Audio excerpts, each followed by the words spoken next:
Keling, Vahiy kitobining 2-bobining 17-oyatiga nazar tashlaylik. Kimning eshitar qulog'i bo'lsa, ruhning jamoatlarga aytayotgan gaplarni eshitsin. G'olibga men, u nima beradi? Pinhon saqlangan mannani beraman. Unga oq toshni ham beraman.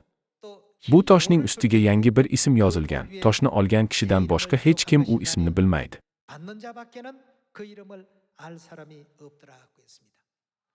Bu yerda e'tibor berishimiz kerak bo'lgan narsa, bizga yashirin mannani kim beradi? Keling, 17-oyatni ehtiyotkorlik bilan o'qib chiqaylik. Kimning eshitar qulog'i bo'lsa, ruhning jamoatlarga aytayotgan gaplarni eshitsin. G'olibga men pinhon saqlangan mannani beraman. Bu yashirin mannani butun insoniyat bilan baham ko'radigan Xudo ekanligini anglatmaydimi? Unda bizga yashirin mannani ato etadigan zotni topishimiz kerak, to'g'rimi?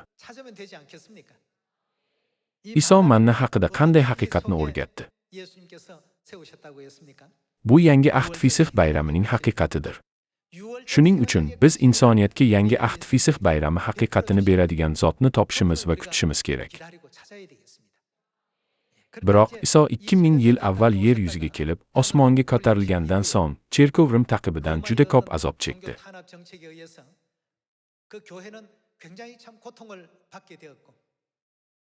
Oxir-oqibat Iso o'rgatgan barcha haqiqatlar yer yuzidan yo'q bo'lib ketdi. Shanba kuni yakshanba kuniga o'zgartirildi. Fisix bayrami bekor qilindi va uning o'rniga Rojdestvo qo'shildi. Natijada yer yuzi umuman haqiqat bo'lmagan qorong'u dunyoga aylandi.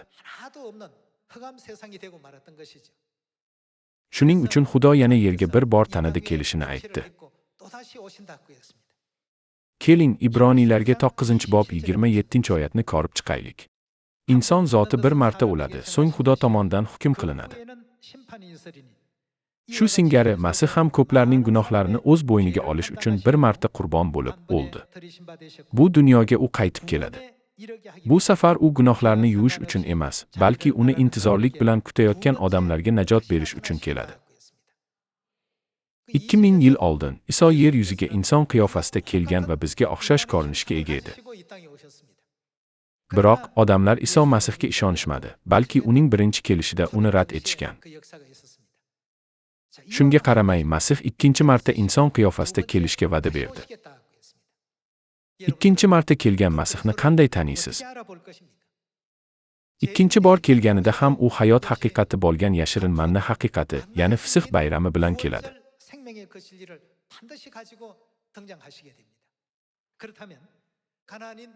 Keyin biz yodda tutishimiz kerak. Ruhiy Kanonga, ya'ni osmon shohligiga olib borish uchun bizga manna haqiqatini kim berdi? U kim? Yangi ahd Fisix bayrami haqidagi haqiqatni bizga kim berdi? Masih Ansanxon yerga keldi va 1600 yil davomida yashirin bo'lgan Fisix bayrami haqiqatini ochib berdi. Bu haqiqat orqali u bizni boqiy osmon shohligiga olib bormoqda. Umid qilamanki, barchamiz abadiy osmon shohligiga kirishimiz uchun Masihdan yo'l-yo'riq olamiz. Bundan tashqari, keling, bu haqiqatni ko'p odamlarga astoydil targ'ib qilaylik.